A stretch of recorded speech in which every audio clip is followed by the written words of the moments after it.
Okay, our guests today are designers Janie Jones and Elizabeth Miles of Birmingham-based design firm Hundley Hilton Interiors.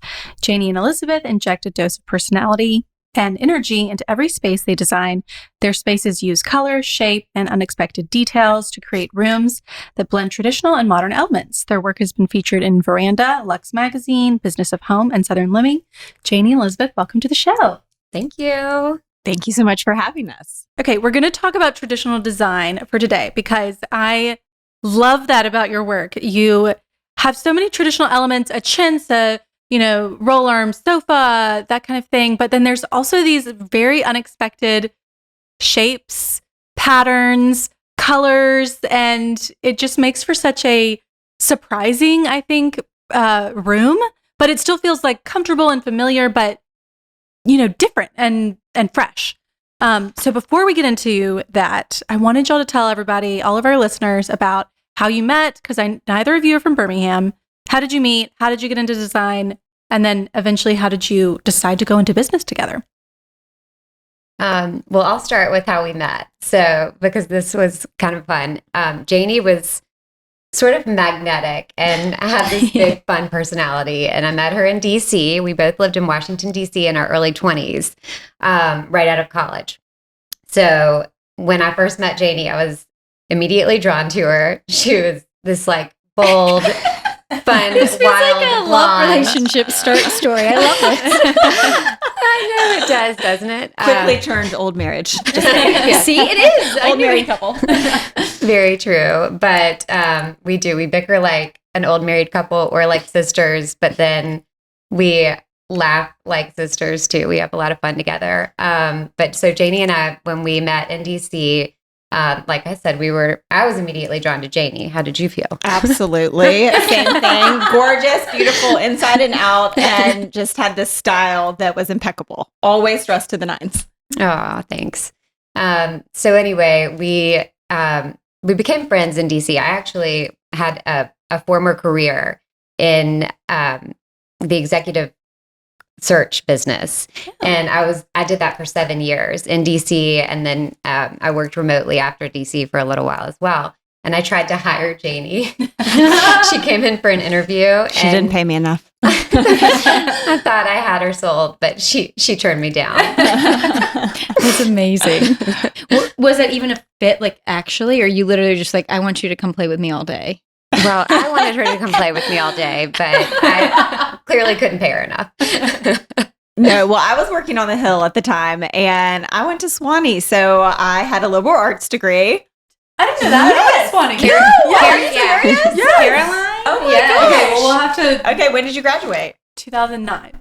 Okay, I was 2005. I just missed you. But we have lots of people. Yes, that's so weird. Okay, so I went to Swanee and I had a liberal arts degree and I was a history major. So I've always loved history and tradition, and moved to DC and worked on the Hill for a little while and decided I needed to do something else. Ended up going into marketing at a law firm, which was fun. And I did events and that was great. And I met Elizabeth along the way. And like she was saying, I was immediately drawn to her as well. She has this great laugh, an amazing personality, and a wonderful style. And we ended up back in Birmingham kind of around the same time, which was fun.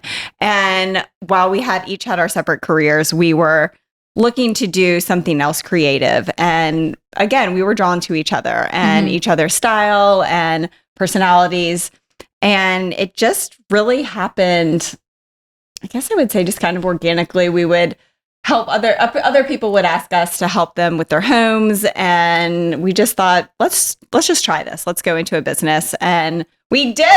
And the first couple of years were major learning curves. When was that? And that was October of 2016. So it's been almost 7 years, or I guess, is it October yet? Almost. When this published, it'll be. Almost 7 years. So we'll be ringing in our 7-year anniversary when this is broadcast. But yes, when so my start was actually a little different. I always wanted to be an artist, and I really wanted to go to art school, but my parents said, no, you need to get a liberal arts education. So I went to University of North Carolina in Chapel Hill and studied graphic design there. And it was through the journalism department. So I learned a little bit of that, a little bit of graphic design. And I also studied art there. And I always had a passion for it. I think Janie and I were both really inspired by our mothers. Mm-hmm. And my mother went back to school and studied interior design, but she's not a practicing interior designer. Janie's mom always kind of, I don't know, you tell about. She's just a creative. She always did our home, and she was always taking me to different antique stores and different fabric stores and, really just adding her own wallpaper here or there. And she really should have gone into interior design. And she always asked me, wait, will you help me? And I say, Mom, you have the most amazing style. You are the one that taught me. Yeah. And she really is. She's just such a bright light. And I think she brings joy into every home. She's always buying and selling homes. She loves homes. And I think that's one thing that we do try to translate into all the homes that we do, is to bring joy into the home and to bring something that's different and something that is our client. We like to bring our own personalities and style into that home. But I think that's really important for us, is finding that joy and that style that is our client's own, and bringing that out of them and pushing them to do something that they may not do. Okay, I've been meaning to ask, where did the name Hundley Hilton come from? Because it's neither of your names. Great question. Because a lot of times we get, hi, Miss Hundley, or hi, Miss Hilton. We do. So I think one thing, kind of going to us being really inspired by our mothers and being Southern and loving classic interiors, I think we also are so inspired by our heritage and our Southern roots and our families and the women that have come before us. So we're both named for our great-grandmothers. And so the name Hundley Hilton came from our great-grandmother's maiden names, who we are both named for. So very cool. Yeah. Okay. It sounds great together too. I know. But I was like, wait, I expected to see like a last name in there, but It sounded better than Miles Jones, which Sounds like a law firm. Yeah. Okay, that totally does. Or like an account. And it goes again with your stylistic and even the theme of this episode, just speaking to tradition. So that's really, really sweet. I didn't know that either. Okay, well, how would you describe your style? Because I felt like it was very energetic and blended a lot of traditional and modern together. What would you say? I would say that we do. We like to blend a lot of tradition, a lot of modern. I would say when we came into this business, I mostly had eyes for traditional. I love chintzes. I love, really anything floral. It speaks to me. And Elizabeth had this amazing eye for different lines and mid-century, and introduced me to that, which I have really taken on and just love it. And you can see the influences in my own home with the mid-century lines and mixing the two. And I do think that's something that we do well, is we mix both, and it still seems timeless and it works well together and it's different. And then I think we add some color in there, and that makes it all the more unique. Yeah, I think so too. I think our bio says something along the lines of playful yet livable interiors. And I think we do add like a whimsical, sort of playful, casual elegance to a space, and keeping it livable. We have children, and, we might use a beautiful fabric, but we always recommend having it fabric sealed and sprayed, and we might put it all over a sofa, but we still want your kids to climb on it. So I think that's part of Southern living as well, is like, make it beautiful, but it's not untouchable. That was one of the questions I had about traditional design for today, because, I think when many people think of traditional design, there's a certain, like maybe standoffishness a little bit, like it's a little bit formal. Yeah. But today, everyone lives very casually. So how do you use elements that evoke that more formal flair, but in a way that makes people comfortable enough to really, be relaxed and lounge and entertain in those spaces? I do feel like everyone does live comfortably, but I feel like there is this sense that we want to go back a little bit to the entertaining, to having the separate rooms versus the one where everyone lives.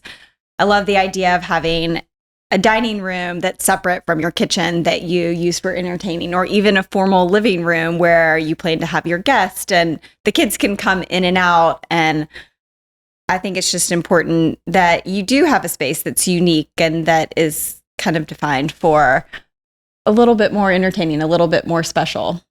I agree.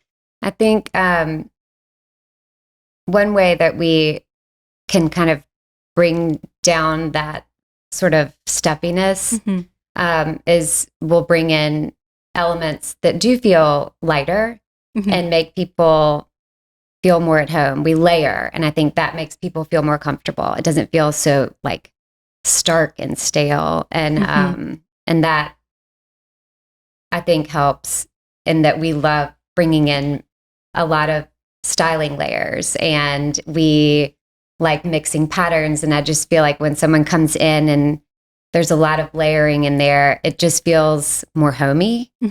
And that's something that we try to do to make it feel more approachable. I think also something that we do well is using old and new. And by old, it doesn't have to be an extremely fine antique. It doesn't have to cost a fortune. It can be something that was your grandmother's or your mom's, or something that's really special to you, and we can bring it to life with a new fabric, or if it's a lamp, adding a custom lampshade. I think bringing in those old pieces are so grounding, and also they're different. They're so unique. We love using new furniture. We're always looking to Ballard, to other different lines to see what we can bring in. But I do think it's special and really sets a home apart to have older pieces that you find, whether it's at an estate sale or it's just something that you've gotten from a family member that is special to you. And how are you mixing those in with newer silhouettes too? These traditional pieces. I think what we were saying is adding a new fabric to it. Well, a lot of times we'll take an old chair and add a chintz to it. And it can even just be a corner chair, and it just gives the room a whole new life. We always like to have a grounding fabric or a grounding piece of furniture, whether that is an old chest in a room. And so I think whether you accessorize the old chest or put a more modern piece of artwork over it, that's important. I think that brings new life to it. Yeah. And I think also balance, like you want to have a beautiful old piece in there, but then you want something fun and like a mid-century coffee table, or just something, a mix that makes it all work together. You don't need all new things. You don't need all old things, but the mix makes it fun. And that's why we love mixing all the different periods and all the different styles. That makes sense. It's like you're not treating that antique or old piece too preciously when you're putting it with something that that you ordered online, or that you is just more modern. It's sort of like you're dressing it more. It's like wearing like a sneakers with a dress. It just sort of like makes it feel less precious. Exactly. We love doing that. We do. And I think we do talk a lot about style and fashion. And I do think it's important to understand a client's own style or fashion. And I think that's one thing that's important when people are deciding whether they want to hire an interior decorator or not. I do think that Elizabeth and I are great. I'm so thankful for Elizabeth. I can hardly get dressed in the morning now without her, because she helps, I feel like, push me in a way where I may not do something like that, or hey, you need that belt and add those earrings. And so I think I'm like, is this too much? And she'll say yes or no. And I do think that with interior design, it's also so helpful to have someone pushing you and bringing out those style elements that you may not feel comfortable doing yourself, or that is, deep down inside of you. And I think that is one thing that I love so much about interior design, is that it gives you the opportunity to be free and to push the boundaries. Yet it's wonderful having a partner, because they can tell no, that's too much, or no, you haven't gone far enough. And I think that's why it's important to hire an interior designer. I know. I think having a partner does make me as a designer so much more confident in my decisions because I have a check and balance right here next to me. Yeah. So I always know that if I've gone too far or if I've done something that just really doesn't work, she's going to say something. And likewise, and I can't hide the expression of my face at all. Last night we were getting ready and Janie was like, "You don't like my outfit?" She said, "No, I don't." Oh my God! Put on a jacket, and I did. And then she looked amazing. So we really, it's So that example was fresh. Yeah. real fresh. It was really I was fresh. about to ask if you Still ever hurting. disagree. So We absolutely do. But again, we are like an old married couple and we always work through it. And I think that was one thing, learning ourselves really and our own sense of style the first couple years of our business, we would show clients maybe 4 or 5 designs because we couldn't decide. And then we got to the point where, okay, this is just too much. We have to completely agree on, we love, it's just so fun once you get to know a client to bring out their sense of style. But so we usually show 2, possibly 3, and we have to love every single piece in that room. So both. So that's yes, both of you do. Yes, we do everything together, which I know is different from some people, but I feel like if you're using Hundley Hilton, you want the best of both of us. And she's my other half. So, but yes, we do disagree, but we always work through it and come to a conclusion. And it's always better for our design is always better for what we've worked through. It's there are infinite possibilities in a room. So I suppose if you don't both agree, like there are lots of other options. So there's going to be one that you both like. So that's there is. Yes. And sometimes that's a push and pull, or we'll, say, okay, I need to explain my argument here on why I think this would work better in this room and why we need to do it this way. And she'll do the same sometimes. And a lot of times we do just have to take a step back and think, okay, you're right. Actually, we do need to bring a game table into this room because that will lighten up the room and it'll make it feel fun. Or we do need to lay it out this way instead of what just naturally would come to your head when you start thinking about it. So it's definitely really fun to have a partner and that you have someone to bounce those ideas off of. And then it makes us force ourselves to be more creative as we do it. Yeah. I think one thing that's fun also is Elizabeth and I are not afraid of color. We love color. What's interesting too is Elizabeth and I see color through different lenses. A lot of times I'll say, I love that green color. And she'll say, that's blue. No, that's green. Really true. But I do feel like we have a really good sense of color in the way that we pull it together and it's different and it's unique, but it still feels calming and traditional. I feel like color can go wrong very easily. And so that is one place that we really work hard to make sure that we get that color just right. Okay, that was going to be a question of mine because I love your color palettes. One thing I loved about your spaces is that, I think sometimes in really colorful rooms, there's always a very sort of firm color palette. You're like, oh, okay, this is a blue and green room. And basically everything is in that, vein. And I think that totally makes sense, especially if you're, starting out and you're doing it for yourself. You're like, okay, these are my boundaries, right? But your rooms don't feel formulaic at all. And I sometimes was like, oh, I'm surprised by that color pattern because it's unexpected. And anyway, your color palettes just feel not formulaic. I don't know how to word this. And so I'm curious how you build them. How do you know when to add more, variety and keep it cohesive?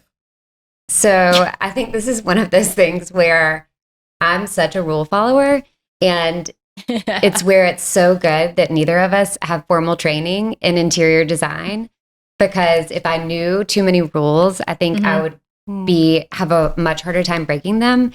But I don't know enough of the rules, and so it makes me more dangerous and more willing to make bold color decisions that maybe aren't in the rule book. And I think Janie really pushes me too, because sometimes I do like, and sometimes we both like a room that's really falls all in one color palette, or is more streamlined. But then Janie's always like, but Elizabeth, we need to bring some yellow in here. Or Elizabeth, we need that peach, that pop of peach in here. And so I think she pushes me a lot too. And I think we inspire each other with the color.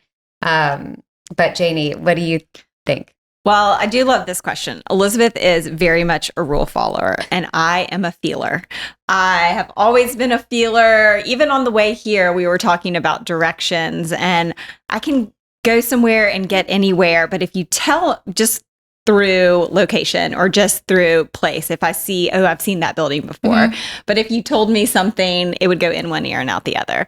But for me, interior design is all about how does it feel? Does that feel right? Does that feel, what does it feel like we need? And not having any of that formal training, I do think that I can rely a lot more on my feelings. And again, having Elizabeth as a partner, I can be pushed one way or pull back another way. But when I look at a space or I look at a scheme that we've put together, I think a lot, what does it feel like it needs? What is that one thing that it's missing? We do love adding florals together, that it's okay to do that. You don't have to just have one floral pattern in a room. It's okay to mix and match. And I think that is what's special about Hundley Hilton. Yeah, the pattern and the color. I think we love just layering and pulling in unique colors and patterns and mixing it all in a way that... And I think going back to that, it's not just how we feel, it's how does the client feel? Because we've had clients that just recently here in Atlanta, they're in a home, they may not be there forever. They wanted to be pushed. They wanted to go all out, go as much color as possible. And then we have another client back in Birmingham right now who we're working with, who this is their home for a long time, and they want to use color and they want to use traditional fabrics, but in more of a, I don't know, what slightly quieter and more slightly refined, quieter, yes, but still wanted to be pushed. Yes. So yeah. So what makes you, especially, because I can understand if you're in the actual room and you've got it done, I can understand going in and saying, oh, okay, this is missing something. We need XYZ. But how do you look at a scheme, a two-dimensional plan, and say, oh, this needs yellow? I mean, what is it that prompts that feeling? The colors and the patterns and the way it's laid out in the room, you can just, it's something you can just do you tell. visualize it? Yeah, I do for sure. I think I'm so right-brained because I'm a lefty. I'm an artist. And so I think for me, I watch it in my head all come up in 3D. And I do think Janie is really quick and processes things really fast. And it is because she says, she just has a feeling about it. For me, I have to sit there and close my eyes and visualize and then look at everything and kind of watch it all come together. And so it takes me a minute longer as Janie knows. And then I'm like, okay, I like it too. I'm in. Yeah. It is funny. So when we pull fabrics, I'm immediately like, these are the ones. They go together. They're great. I just have this feeling I see something and I love it. And Elizabeth does take a little bit longer to process that. And again, that's something that we've learned over, just because she doesn't respond immediately.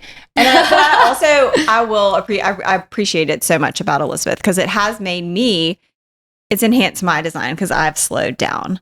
And I would say that was maybe one thing where I would jump in my own home immediately. And now I really stop and think and sit on it a little bit longer. And she really looks at every single detail and brings in the small things that I may need to think about that I'm quick to rush. And so I think that that's helpful to have that ease of going a little bit slower and thinking about all the different elements and the details. And I do think that's one thing that we love to add is the trims and the different fringes and the cornices and the, all the things that make a space a little bit more unique.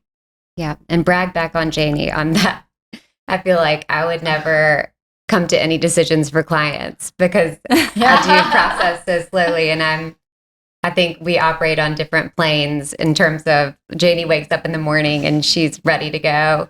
And I'm very slow to start processing in the morning. And then by nighttime, I'm texting her saying, oh, I think we should do this. I've decided I agree on this. And I think we should do this instead on this. She's in bed. Her phone is silent. She wakes up to your 30 texts. But she does. But I think it's so good too, because she does push me forward to go ahead and make decisions and jump into the bold decisions and not hold back.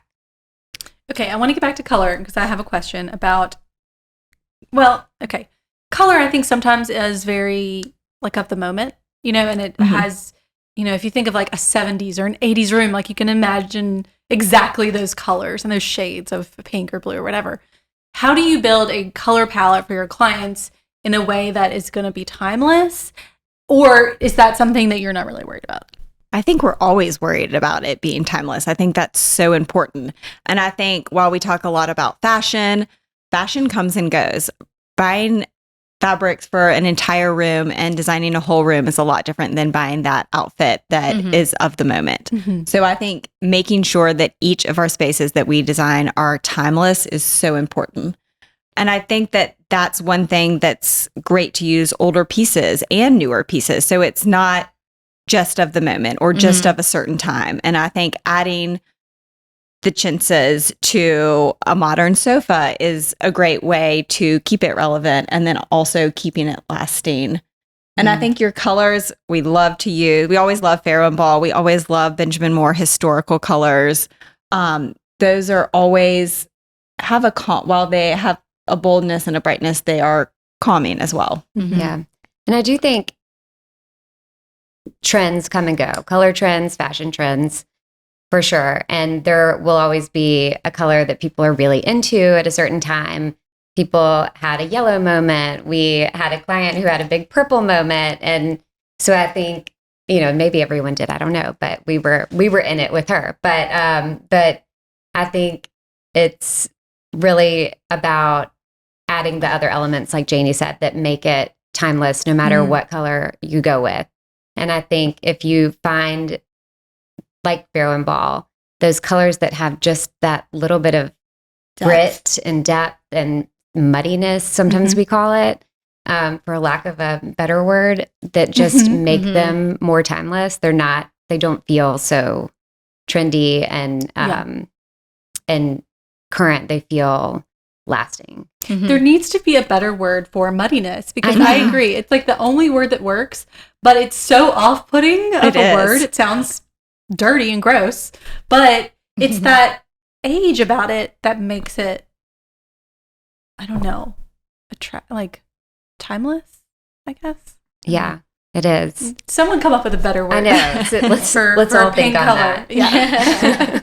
Now, how do you, of same topic and thinking through the actual patterns as well and trying to pick these patterns again, because all this again is a big financial, so how do we pick the fabrics to last, or how do you guys put together those?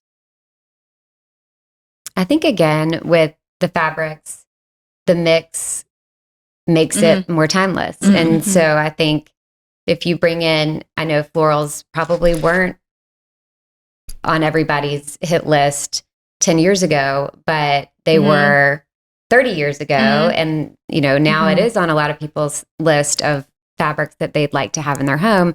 But I think to keep it timeless, you bring in some other things and maybe somebody wants to replace a pillow with something that's more current, but there are all these different elements in your space that some of them are going to resonate and withstand the test of time. And I think it goes back to a lot about when we pull different fabrics and when we scheme together. And if you come into our office and we are scheming, there's no place to sit. Every table is taken up. Every floor space is taken up. We're really pulling out all of our different fabrics and we're trying them all. We are like, does this work with this? Does this not? What is going to speak to what's going to talk with one another? There is adding that floral with that geometric pattern and that animal print in there, but then also again keeping those grounding, those solids, those textures with the mohairs, the velvets, that all helps keep it timeless and keep it lasting and durable. Yeah. And I think working with your architect or the architecture or history of your home too helps. We have been lucky to work with so many great architects. And I do feel like they have always been very good about keeping the sense of, if it's a renovation, the original historic relevance of the home. And because we've learned from them as well, we love taking those cues and really trying to bring that in as well. And if a client loves traditional and they live in a mid-century ranch home, we'll bring in those elements, but also mix in some things that are more relevant to their actual home. We can bring in the traditional, but also be sure that we're giving a nod to the home as well. Yeah. That's something we always hear from architects, but I do think that it's maybe feels hard for someone doing it themselves because they're like, well, I may not be in this house forever. And I don't know. Sometimes you end up in a home that you're not necessarily in love with from the get-go. And it's like, do I get something that reflects this house that the style is maybe not your, what you had in mind or something. And I think creating that space within your home, whether you love the style of your home or not, creating that style within that space that you love, because your home is where you are, and it is where you are every single day. And I think it's important to also, life is short, to have your friends over, to not be afraid to entertain, to, if your house is not perfect, it's okay. Do make your home that special place that is you, and add if it's something small, like just adding pillows or adding those lamps. I always think it's important to do things that you love, to gravitate to or purchase things that you love. And that will make it more special, and that will make it you. What are some items that you almost always want to work into a home? Like something that everyone needs, and you're in the Hundley Hilton, style. As they both smile at each other. Well, I think one thing for me, Janie knows I also love mid-century lines, but I also love like more historic antique lines as well. And so I love, and Taryn, you in the world of furniture design can speak to this and understand where I'm coming from. But I love beautiful lines. And one era or style that I'm so inspired by is Biedermeier style. I just love anything Biedermeier. So if you have a beautiful chest of drawers or even if it's just a side table, just something like that you could pull in with a beautiful wood that's old, but has this sort of new feel to it as well. And I mean, we always love bringing in anything, I guess, floral, obviously. Love a floral. I would also say for me, antique lighting is so special. And I really do feel like that elevates a space. It makes it a lot more unique. For example, my dining room chandelier. It doesn't have to be a fortune. We were in Palm Beach on a buying trip and walked by a little shop going out of business, and they had the coolest long chandelier. It had been in an old hotel in Palm Beach. It was missing all of its crystals, and I loved it. And we had just started renovating our house. I had no idea where I was going to put it. $350. I walked away, and it's my dining room chandelier, and it's one of my favorite pieces, and I may get the most compliments on it. I think finding those special lights can change a whole room. I agree. What was the other thing? We were talking about this morning, I feel like. Can't remember. Something else we were saying needs to be a grounding thing in every room. Art. That was it. I was like, what is that thing? Very important. One thing I wanted to circle my life around. That's very personal. That's a hard thing to play into design also, because I do feel like we can bring out the design, but art it's a finishing layer, and it's also very personal. Yes. And it also can be a starting point. It can be a finishing layer, but can also be a starting point for a lot of clients who are collectors. And we also love helping our clients pick out art.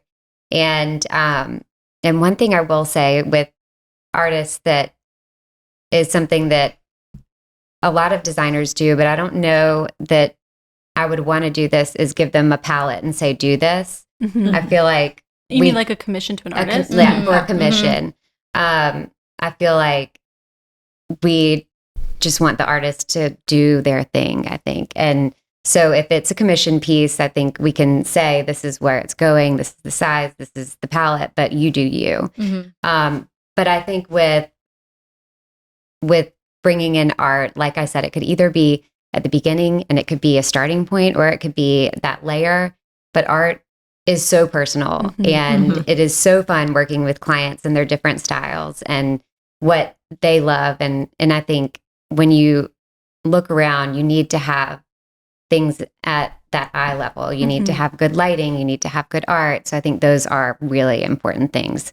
That, sorry, I totally forgot about the art part. I was like, what was it? There was something that we were saying is so important, but it is so important. I can't believe I forgot. I also love a good rug.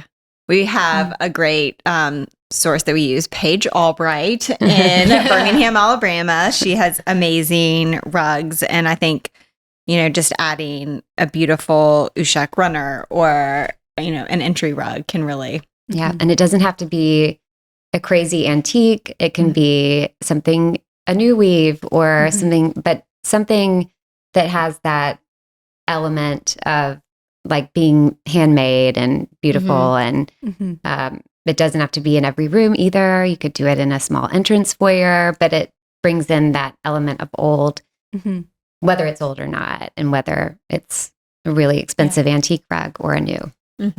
Okay, I wanted to ask about your house, Janie, because it was in veranda. Loved it. And I was wondering, you mentioned in the article about how much you partnered with Elizabeth to design it. I was curious if it was harder or easier than a client space, seeing it was your own house. Was it harder to do and to take someone else's opinion? For me, it was easier because it was just something, it didn't happen overnight either. And I always try to remind clients that my home didn't come together overnight. It was something that I thought a lot about, and that I would go to sleep thinking, okay, I love this fabric. Where am I going to use it? Or just pieces that I found along the way that, I've just collected or had, or pieces that were my grandparents or my mom's that she's passed along to me. Always have to get Elizabeth's final approval on absolutely everything.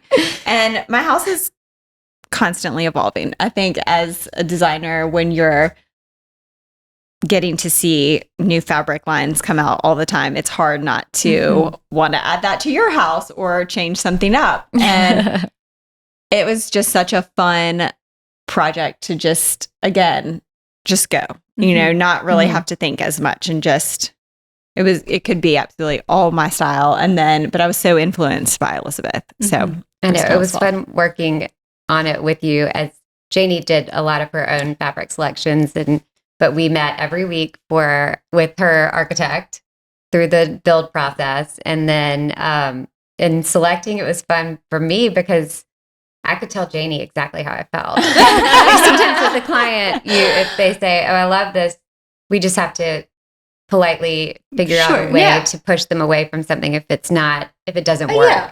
But with Janie, if there was something I didn't love, I could just say it. And I think it's also a lot of playing around, that we can do as many things in CAD and we can draw it out and say, okay, this looks great on paper. But once you get it in the space, I think there's always going to be that, okay, wait, this needs to be angled. This needs to be moved. We need to add this here. I don't think a home is ever done. I think it's always, that's what makes it so special. I go back and forth. I'm either in my home budget or my clothes budget. But right now I'm back in my home. But okay, tell the story about your the kitchen light fixtures, okay, so the Christopher Spitzmiller lights. I do think this is one thing that I went rogue on, and I didn't even get Elizabeth's advice. But there were those 2 pendants that Christopher Spitzmiller did for visual comfort, and they had smaller ones, but I was like, I just want something big and unique. No, she thought she was ordering the smaller ones. Well, I knew there was a really small version, but I was like, no, these aren't going to be that big. And we went to our friend's house and she had just one over her dining room table. And Elizabeth said, that's the one that you got. And I said, no. I got a little bit smaller. So they came and they were huge. They were about the size of this table, 2 of them. And they fit 2 of them the size of this table? about the size of this 2 table, of them. a little bit Christopher smaller. Spitzmiller did a beautiful line of lights for visual comfort for a short period of time. And now he's actually remaking them. On his own, not under visual comfort. That he's selling them. But they're gorgeous and they're this beautiful green. They literally barely both fit over the island. But that's one of the most unique things in a house is the fact that they're 2 big ones. And they're huge and they ended up working. Yeah. So that was really fun. Okay. Because I definitely know the picture. Like I can picture your island because it's curved. Yes. They don't look like... They're very big. Okay. Yeah. I mean, I believe you, but her they look husband normal. stand there to see if he was going to hit his head. And he was, and he does, but it's okay because it's beautiful. So sometimes form over function, form over function, beauty over function. Yeah, amazing. Yeah. But he can see past them, correct? Yes, he was very kind and he let us do a lot within the house. So he puts up with a lot of flowers and a lot of things that maybe some people may not, but he respects and understands the process. So it was a really fun project. And again, it's always changing and evolving. And I do think that that's what's important. It's never done. And you can't always wave a magic wand. We try to make it like that, as easy and seamless as possible. But I think that's what makes a home special is when that client adds those different layers. And a lot of times we'll go back to our clients who we've worked with and they say, okay, I'm ready to add this layer, or I'm ready to do that wallpaper that you had originally selected for this room. And that's really gratifying. It's amazing to get to design the entire room. I think that's so important is when someone is looking to buy a sofa or buy a chair. It's not just about the sofa or chair. It's about really having a plan for the entire room and then putting it all together, putting that plan into motion, whether you can afford to do it all at once or piece by piece, having an ultimate vision for that space. Wait, is that what you would suggest to someone doing it themselves? Like, don't buy anything until you have a plan for the whole space first.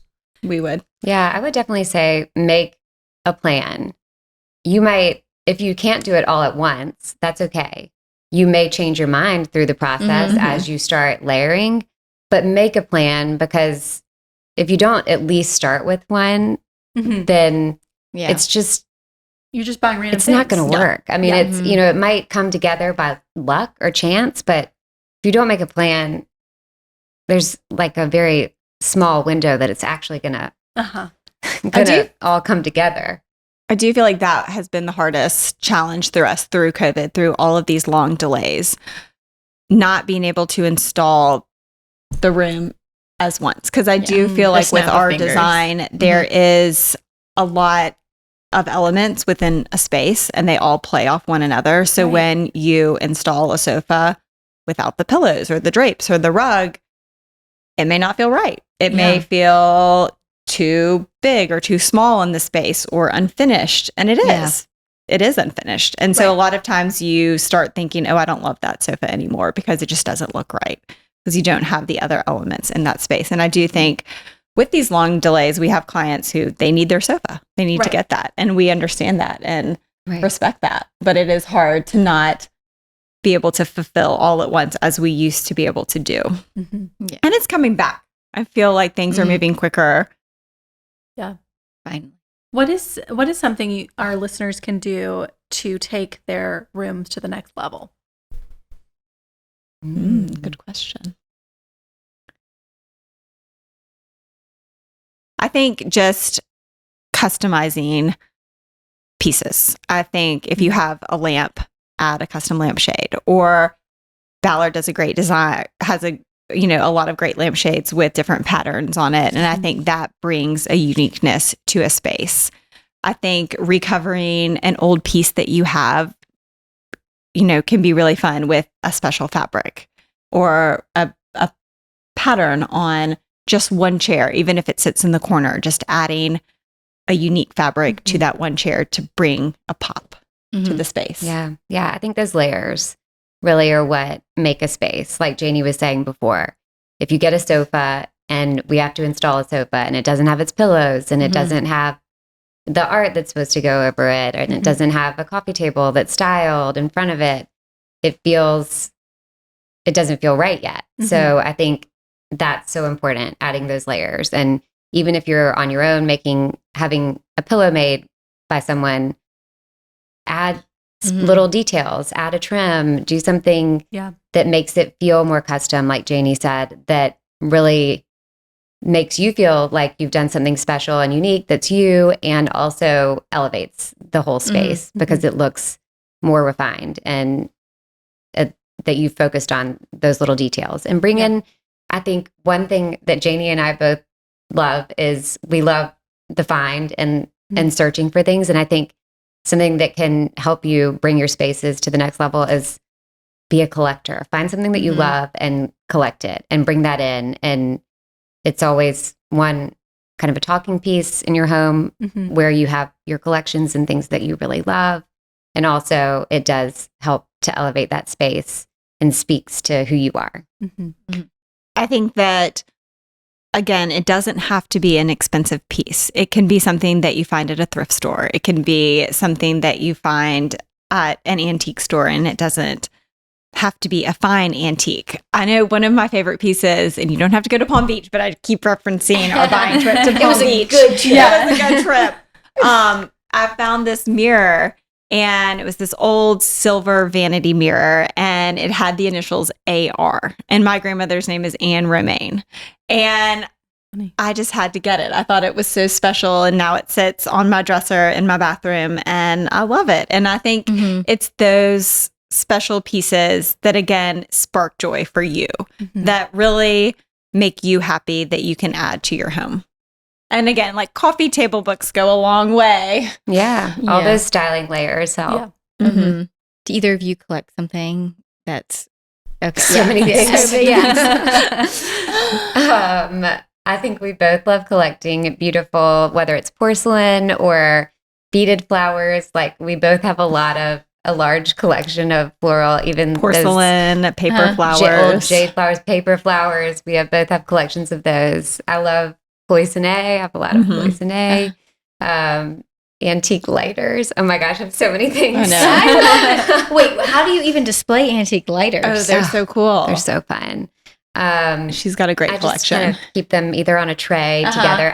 I like to move my things around. Yeah. I'm always tinkering and like on a tray or on a shelf, and I'll put them in groupings together. They cool. Wander around the house sometimes, but it is always nice to have a partner too. Elizabeth and I, surprisingly and not surprisingly, have the same china, but in different colors. We do. I'm a green girl and she's a blue girl, so it's fun to get to mix and match when we have a dinner party.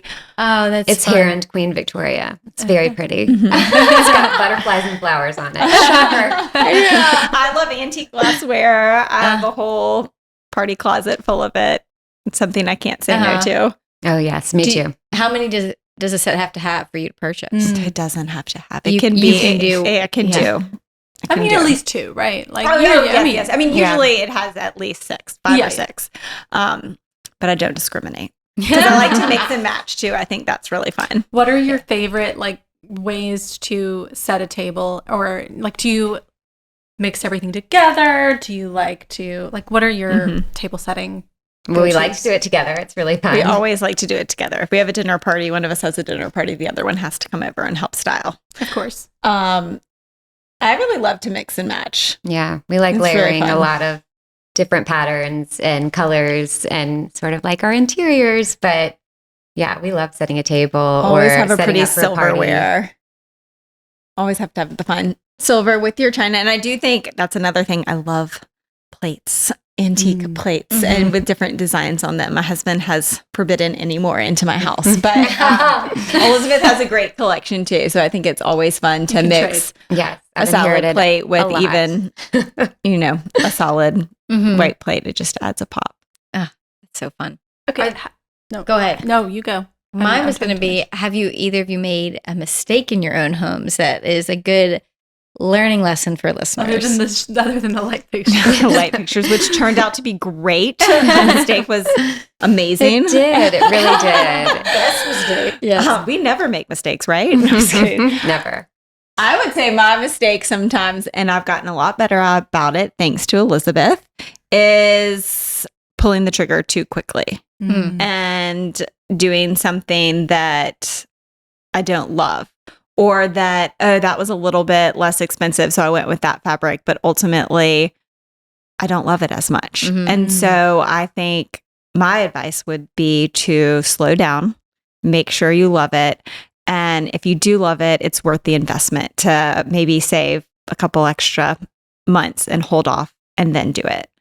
And I think one thing that I try to tell clients is to hold off and do something that you love. Even if it's a little bit more expensive, you're going to love it so much more in the long run. If it's truly that fabric, that one fabric that speaks to you, or that is the grounding fabric within the room, save and do it right.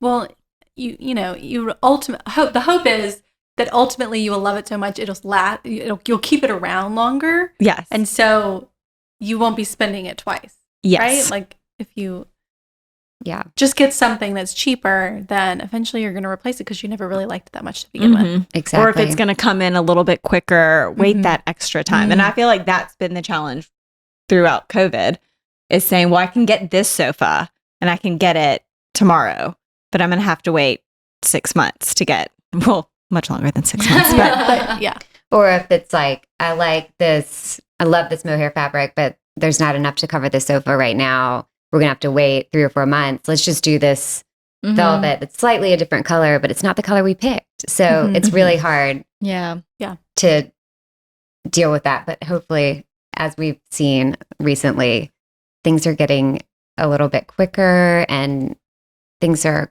coming in stock quicker, and custom orders are going through a little faster than they have been. So maybe we're seeing the other side of things.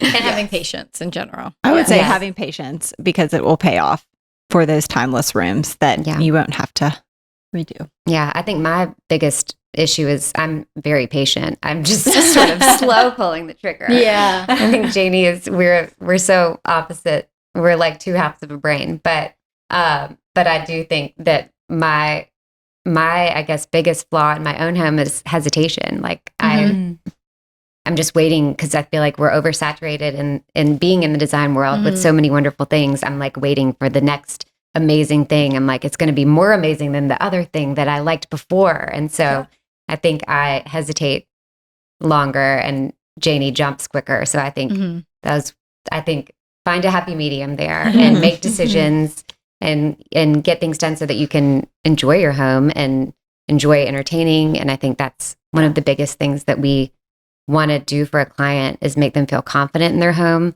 so they can have people in their home, because that's what we're all meant to do, is be together. So that's what makes us happy, is knowing that our clients feel confident and comfortable and want to enjoy their space with other people. I love that. And that is one thing we do recommend, is don't try to do piece by piece, do room by room. I think it's absolutely okay to have people over and say, that's our room. We haven't touched that yet, but this is our finished room. Let's go in this room. Instead of having a piece of furniture here, a piece of furniture here, in another room, drapes in one room. I think focusing on one room at a time is important to do.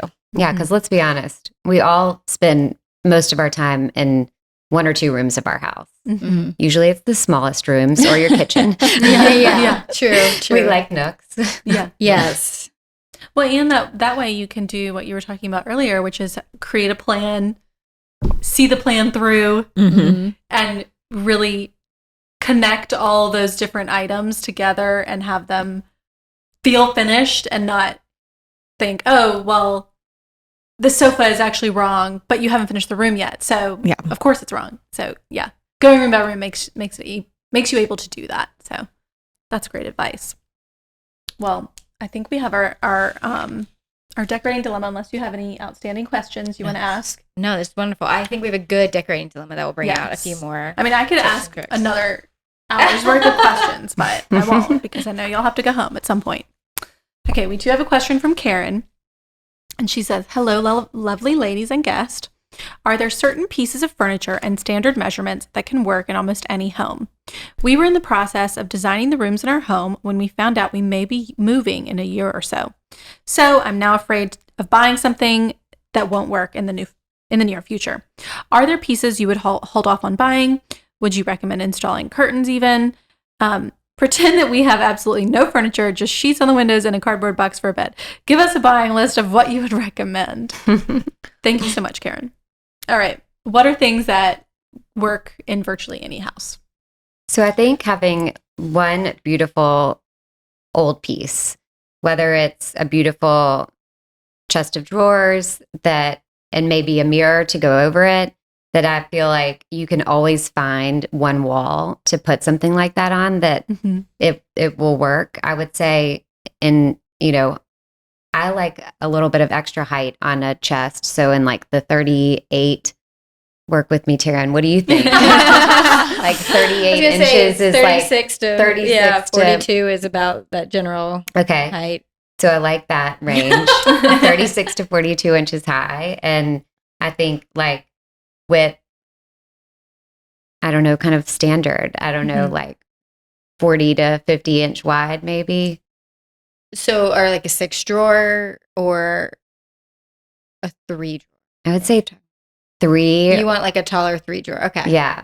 Yeah. 3 or 4. I would say something 3. Again that's not too wide, so it really can fit in more spaces. So it can on really a smaller be wall. Yeah. Okay. But I think a beautiful old piece and maybe a beautiful mirror to go over that really can translate into any home.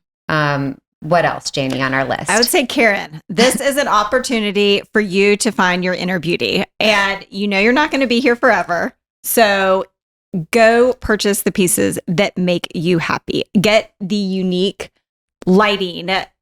I'm not saying decorative fixtures that are going to be permanent, but get lamps, get lampshades. Those can go anywhere with you. I would also say get a dining room table. That can go with you as well. I know the shape may change, but get some dining room chairs and do things that make you happy, and they will make you happy no matter where you are. Also, on the drapery, you may want to hold off on that one. But unless you feel like you really need the privacy, I would do something simple. I would do either a sheer or just a solid. Yes. So you're not an inexpensive, putting a lot of investment into it, and because it does feel so finished, even if you are going to be there for a year. I also think a fun way to, if you don't use drapery in a room, is to paint your trim a color. And again, if you're not going to be there forever, you can explore your colors that you love and paint the trim on a window, and that can make the window feel more finished. Yep. And you could put a Roman shade on it if you need the privacy. Less fabric. Yeah. Roman shades are always a great thing to do if you need less fabric. Yes. And I think you could get a beautiful, smaller old rug to maybe put in your entry or somewhere, that one that can be versatile and transfer into a different space as well. In your living space. Yeah.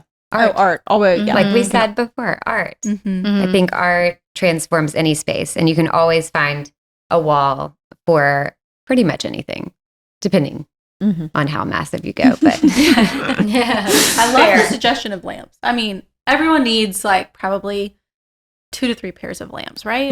Definitely. Because 2 is always better than 1 when it comes to lamps, and a symmetrical lamps on a console, perfect. They just make any console look better. And I feel like a pair of antique lamps on even just a simple console can elevate it. Yeah. And again, the art is art. You could, but you shouldn't go out and buy a big lump sum too. So like that is something that you find in travel and can really go ahead and grow, which then could change your colors and palettes and whatever you want to do for your new home.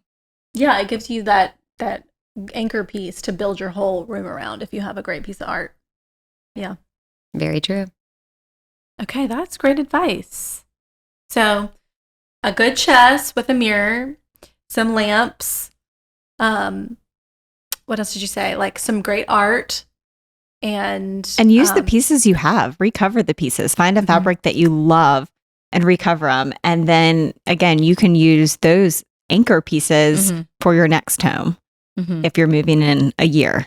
Right. And if you get an upholstery, if you get a sofa with beautiful lines, you can always recover it and reuse it. And if you buy good quality, and sometimes vintage furniture is really well made, and you could buy something old that's not even very expensive, but it's beautifully made and you love the lines, and then you can always take that with you and recover it as you go. What's like a good size or scale of sofa that will be versatile? Because I think sofas can be so big now, but then whether if you're floating it, I don't know. I feel like sofas are hard, but what's a good standard sofa size?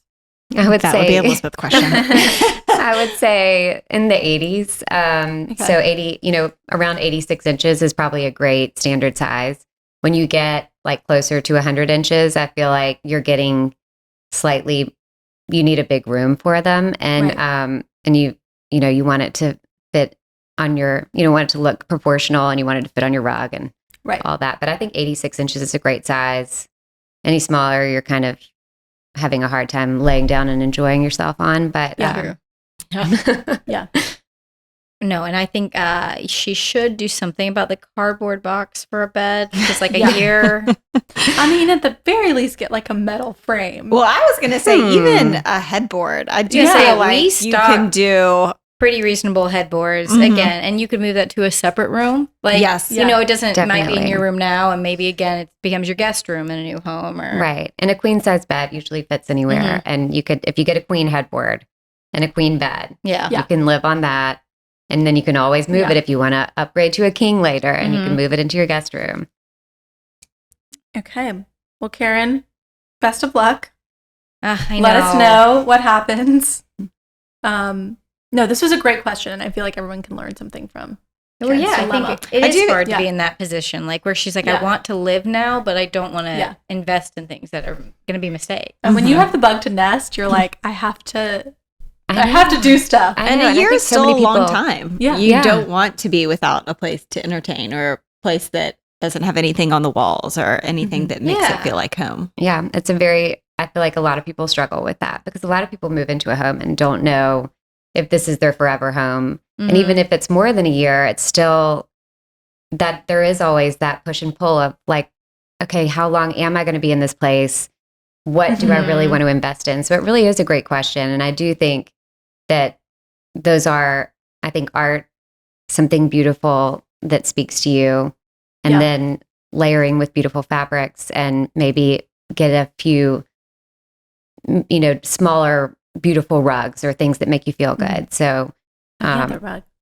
I do sometimes think, though, that can also be freeing, knowing that it's not your forever home, and those decisions that you're making are not as permanent as sometimes they may feel.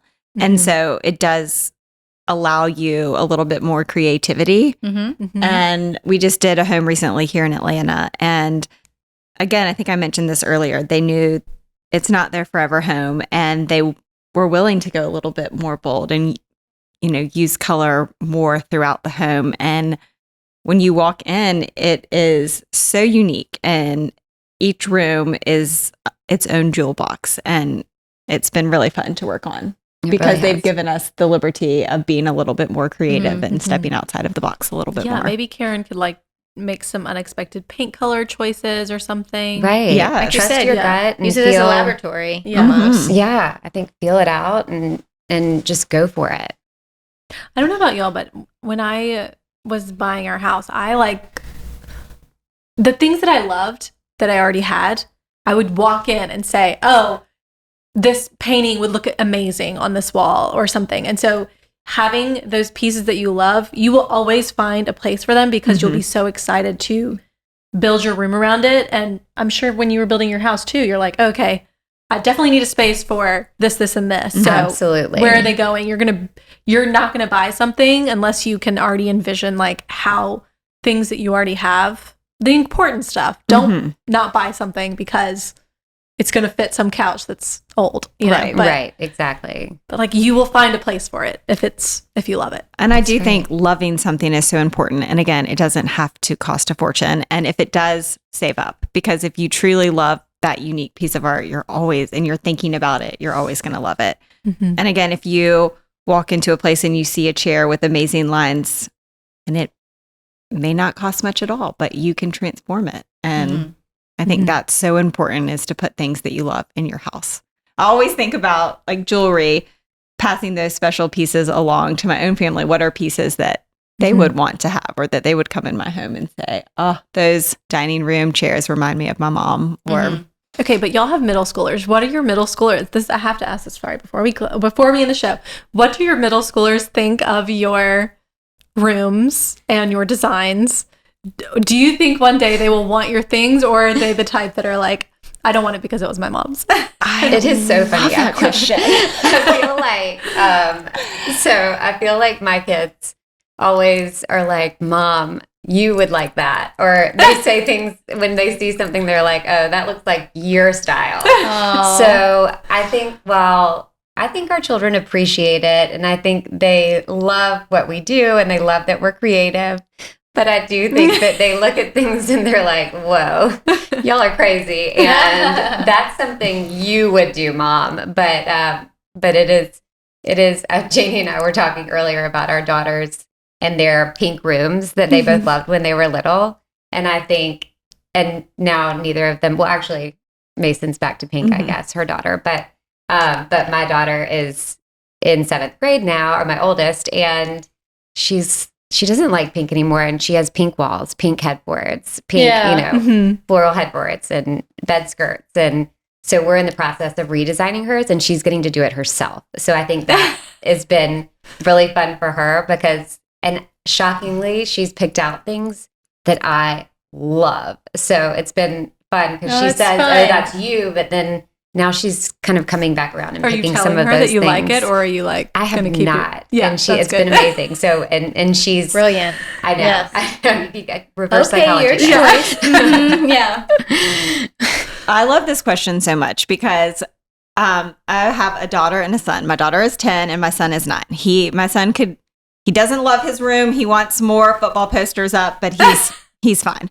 And my daughter, from the moment she could talk, she's always been very opinionated. I'll never forget, she had a pink room, and I think she was 3, and she was crying. I said, Mason, what's wrong? And she said, I just don't like the color pink anymore. That was her dilemma at the time. Fast forward, she comes to love the color pink. I designed her room, and truly that was one of my most fun rooms designing. And I think it reminded me so much of I designed it in a way that reminded me of my room. I used this quadrille wallpaper that reminded me of my Laura Ashley comforter that I had as a child, and then this sister parish fabric on the drapes, and lots of pinks and different patterns. And it is one of my favorite rooms in the house. And when my daughter comes we used to have our office behind my house, and she would come and she would want to design her own room, and everything that she picked was white and fluffy. And she had a box, and it said Mason's room, and that was what she wanted. And so I said, when you turn 12, I will let you design your room. And it's funny to see over the past couple of years how her design has changed. She's not as solid, white, fluffy anymore, but she is excited to get to decorate her own room. And the number one thing that will be going are the amazing twin beds with the crushed pink velvet shaped headboards. She will be getting a queen bed. And I remember those from the veranda. Yeah, that's her room. And her friends will walk in and say, I love your room. And she's like, oh, it's so my mom. It's so funny. And it is. But I do think it's fun to get to see their own style come out. I'm not quite ready, because it has changed so much to make those decisions permanent. But the girls will come to the office and they'll pull fabrics, and they'll play. They did a Barbie room the other day. That was fun.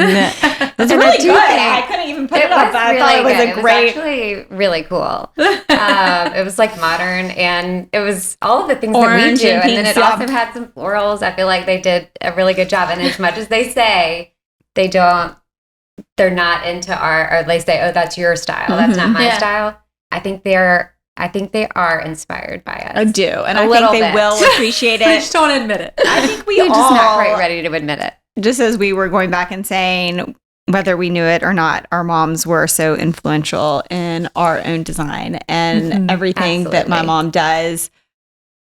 I find that I do, or that things that she appreciated, or things that when I set my table, I think about my mom. And I have these old candelabras that she gave me, and I always love putting them out during the holidays or when I have people over, because it always reminds me of her. And I think that's what's so special, and hopefully our children will remember it. And again, I think that's going back and talking about our clients or anybody who's listening, buy the things that you love that make you happy. And, while they are an investment, a lot of the times they can stay with you for a long time and be passed down, and your family can think of you. All right. Well, that's our show. I think that was the perfect place to end. So, yeah. Elizabeth, Janie, thank you all so much for joining us today. Thank you. Can you tell everyone where they can find you, follow you, and see your work? Thank you. We are on Instagram, Hundley Hilton, I think at Hundley Hilton. We also have a website, Hundley Hilton Interiors, or HundleyHilton.com. You can shop our Like to Know It pages, our style. Yes, we actually do. We never plug this, so we should say, but we do. It's kind of like a side passion is we have on our website, we have shoppable links for all of our interiors, tabletop, beauty, and fashion style, I guess we called it. Oh, that's fun. Links to some of our favorite things. So for people who maybe aren't hiring a designer or love our fashion, also you can go shop our shoppable links on our website too. All right. Well, thank you. Yes. Thank you so much for having us. This was so fun. Thank y'all. This was great. Yeah, of course.